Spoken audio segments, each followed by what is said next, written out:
गन्ने से निकले हुए रस को जूस कहते हैं। जो लोग तालियां ना बजाए चाचा इम्तियाज़ के नाम आने पर वो उसे हम कंजूस कहते हैं। फूलों में फूल गुलाब जैसा कहाँ, हमारी नज़रों में चाचा इम्तियाज़ जैसा नेता कहाँ। दुनिया की किताबों में कुरान चमकता है, कुरान में अल्लाह का फरमान चमकता है। आदत बना ले जो कुरान की तिलावत करने की, वो अल्लाह की नज़रों में इंसान चमकता है। नमस्कार सभी मेवातियों व्यूवर्स के लिए मेरा सबसे पहले नमस्कार। बिना रुके, बिना झुके, बिना बिके हम आपको दिखाते हैं रिपोर्ट बेबाक तरीके से। आज हम मेवात के बिछोर में मौजूद हैं और जब बात करें अब चुनावी रन की और चुनाव की, तो कहीं ना कहीं अब सरगर्मियाँ तेज़ थी और आज का दिन अंतिम दिन था। तो हमने चाहा कि कहीं ना कहीं गांव में जाके कुछ लोगों से बात करें, जनता से बात करें और जनता के साथ साथ उन महिलाओं से भी बात करें जो अब की बार समस्याओं से जूझी हैं और अब की बार किसको वो सरपंच बनाना चाहते हैं। क्योंकि जब पंचायत विकास की बात करें तो इनको गलियों से गुजरना होता है, सर पे पानी लाना होता है। ये मेवात की अहम बात है कि जब वो सर पे पानी लेकर आती हैं तो उनको सबसे अहम समस्या जल की है, चाहे जल निकासी की बात करें या फिर जल की बात करें। तो हमारे साथ एक महिला मौजूद है, उनसे बात करते हैं। जी आपका नाम? My name is Tabassum. अच्छा, आई बिलोंग टू बिछोर। अच्छा। देखिए, हम जानना चाहेंगे, आप एक एजुकेशन से जुड़ी हुई हैं, एजुकेटेड हैं, यहाँ के शिक्षा स्तर की बेटियों की बात करें और राजनीति की बात करें तो किस तरह देखते हैं आप? हमारे जो चाचा इम्तियाज़ सरपंच खड़े हुए हैं बिछोर गांव से, हमें उससे फुल आशा है कि वो हमारी अच्छी बेहतरीन रक्षा भी करते हैं, देखभाल भी करते हैं। और हमारे गांव में सरपंच तो जीत के नहीं सुविधा करते हैं, उन्होंने हमारे गांव में पहले ही अच्छा विकास कराया, पानी का और बिजली का। हम दो सुविधाओं से बहुत अच्छे सुखनींद हैं। आज की डेट में है कि जैसे चाचा इम्तियाज़ हैं जो वो अपनी वाह से बहुत अच्छे निभा रहे हैं, अपनी जनता की सेवा बहुत अच्छे से निभा रहे हैं। मैं बहुजन आर्मी से जिला अध्यक्ष नूह मेवात से महिला मोर्चा की, उन्होंने मुझे, हमारे प्रदेश उपाध्यक्ष सतीश छोकर है, उन्होंने निवाजा है कि मैं भी अपने गांव में विकास प्रदान करूं और अपनी जनता के लिए पानी बिजली हर सुविधा में आगे से आगे भाग लेना के हिस्सा बनती हूं। चाचा इम्तियाज़ के बारे में मैं एक शायरी तैयार करती हूँ कि गन्ने से निकले हुए रस को जूस कहते हैं। जो लोग तालियां ना बजाए चाचा इम्तियाज़ के नाम आने पर वो उसे हम कंजूस कहते हैं। एक और शायरी हमारी यह है कि फूलों में फूल गुलाब जैसा कहाँ, हमारी नज़रों में चाचा इम्तियाज़ जैसा नेता कहाँ। दुनिया की किताबों में कुरान चमकता है, कुरान में अल्लाह का फरमान चमकता है। आदत बना ले जो कुरान की तिलावत करने की, वो अल्लाह की नज़रों में इंसान चमकता है। अच्छा, देखिए, अगर बात आपने इम्तियाज़ जी को जाना पहचाना आपके परिवार से, या फिर यूँ कहें कि आपके बीच नहीं इसलिए आपको लग रहा है कि हमारे परिवार से हैं, तो और बाकी कैंडिडेट यहाँ से सामने हैं, प्रत्याशी यहाँ सामने हैं, तो उनको किस तरह देखते हैं? और यहाँ के जो पीछे की विकास की बात करें तो यहाँ किस तरह का विकास है वो आप खुद बताएंगे।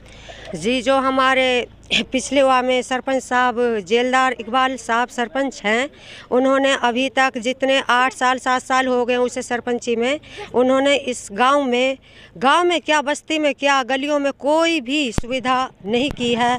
हमारी नज़र में कोई भी पानी की बिजली की कैसी भी सुविधा नहीं है और ना ही किसी का, जैसे भी किसी पे गरीबी है, किसी पे वो है, किसी का कोई सहारा नहीं है आज तक।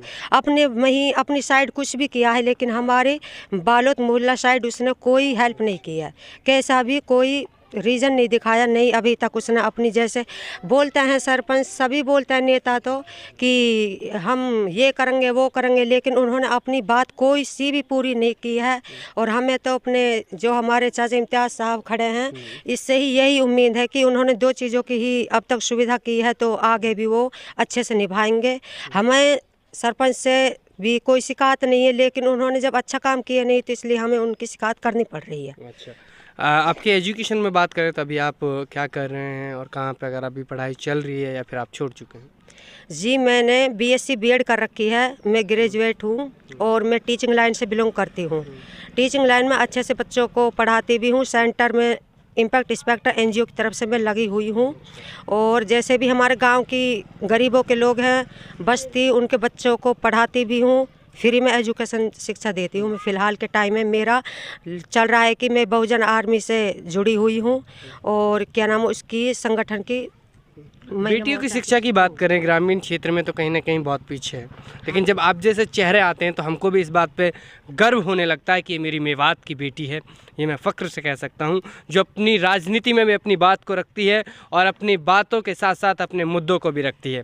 कहीं ना कहीं जो यहाँ के राजनेता हैं उनको रूबरू करवाती है अपनी समस्याओं से। तो उसी के साथ हम आपसे ये भी जानना चाहेंगे कि अगर यहाँ से जिस सरपंच को बनाया जाए तो यहाँ की शिक्षा पे किस तरह का मतलब काम उनको करना चाहिए, किस तरह करना चाहिए, और आप भी एक एजुकेशन से जुड़ी हुई हैं तो किस तरह देखते हैं बेटियों की शिक्षा को?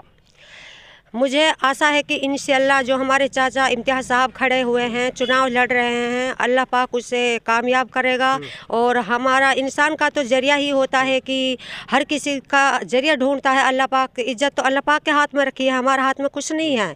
हमें तो यह है कि बस हमें उनके दिल से और उनसे बात करने में बहुत इंटरेस्ट है और उनका दिल से ही यह गवाही आती है कि वो बच्चों के लिए, जहाँ तक भी लड़कियों के लिए अभी तक बहुत सुविधा कर चुके भी हैं और करने के भी मुद्दे उठा रहे हैं।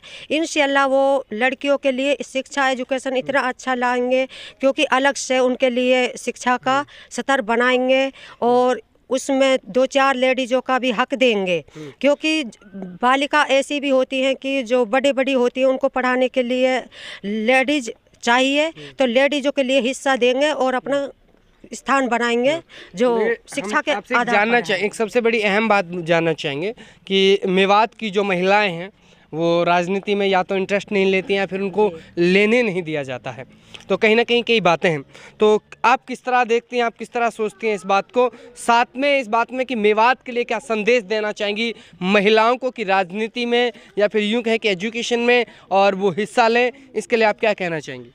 क्या मेवात की महिलाओं को आगे आना चाहिए? ये सबसे बड़ा सवाल है। मैं अपनी तरफ से भी यही कहना चाहती हूँ और मेरे एजुकेशन जो मुझे शिक्षा देते हैं उन्होंने, हमारे गुरुओं ने भी हमें यही सिखाया कि जब हम अपने आपे में हिम्मत रखेंगे, आगे बढ़ने के लिए हिम्मत करेंगे तो अल्लाह पाक हमें हिम्मत देगा और हमारे जैसे पेरेंट्स हैं, जनता है, हमारे गांव के लोग हमें बढ़ावा देंगे तो हमारा मन भी होगा और हमें बहुत अच्छा लगेगा। जो हमारे दादा हैं वो भी हमें ग्रेजुएशन के लिए, शिक्षा के लिए प्रयुक्त करेंगे। आप अपना पढ़ाई करो, पढ़ाई से रिलेशन करो तो हमें खुशी होती है। लेडीज़ का भी इतना ही हक होता है, लड़की का भी इतना ही हक होता है जितना लड़का का होता है। समझने वाले को तो यही काफ़ी है, क्योंकि अपने बच्चों को पढ़ाइए और अपने बच्चों को आगे बढ़ाइए, ना कि बेटा का ही थोड़ी ना इतना हक होता है। जो बेटे को तो ग्रेजुएट कर्जा पानी करके भी पढ़ाते हैं और लड़कियों के लिए घर के काम में थोड़ी ना किया जा सकता है। लड़की का भी इतना ही हक होता है। समझने वाले माँ बाप यही होते हैं और गाँव वासी भी यही होते हैं। हमारे जैसे बेटा है, हमारे लिए हमारी बेटी भी इतना ही हक रखती हैं। हम अपनी बेटियों को पढ़ा लिखा के अच्छी एजुकेटेड करके हमारा नाम रोशन कर सके। बेटी भी बेटा से ज़्यादा नाम रोशन कर सकती है और कुछ नहीं पता है ऊपर वाला ने जन किसकी इज्जत में कितना बड़ा वो दे दिया है। हमारे चाचा इम्तियाज़ साहब भी तो कुछ दिन पहले ऐसे ही हैं, वो भी ग्रेजुएट तो है लेकिन क्या नाम है लड़कियों से शिक्षा की बहुत ही अपील कर रहे हैं। फिलहाल हमें कि बोलते हैं कि बेटी बचाओ बेटी बढ़ाओ, आगे यही शिक्षा है और हम अपने बालूत मोहल्ला में अलग से लड़कियों के लिए बालिका शिक्षा कार्यक्रम का अलग से इंस्टीट्यूट बनाएंगे और उसमें लेडीज़ों का हक भी देंगे। जी धन्यवाद। ये मेवात की बेटी थी जिन्होंने अपनी बात को रखा, अपने मुद्दों को रखा और साथ में राजनीति में बताया कि महिलाओं का कितना अहम योगदान होता है और मेवात में महिलाओं की शिक्षा पर किस तरह से गांव के मुखिया, किस तरह से गांव के सरपंच जो होते हैं सरपंच होते हैं वो किस तरह से उनकी भूमिका होनी चाहिए बेटियों की शिक्षा पर, वो भी उन्होंने बताया। साथ ही मेवात में महिलाओं को किस तरह से भागीदारी लेनी चाहिए राजनीति में, वो भी उन्होंने बताया। बहुत बहुत धन्यवाद। इस तरह की मेवात की बेटियों के लिए मैं एक संदेश देना चाहूँगा कि आप लोग अपने घरों से ये बात, ये मैसेज सुन रहे हैं तो ज़रूर इस बात पे ध्यान दें, राजनीति में भी हिस्सा लें और एजुकेशन में भी आप अपने परिवार के साथ खड़े रहें और अपने परिवार को भरोसा दिलाएं कि हम भी कुछ कर सकते हैं। बने रहिए DTV न्यूज़ पर, बिना झुके, बिना रुके, बिना ब्रेक देखते रहें हमारी रिपोर्ट। धन्यवाद।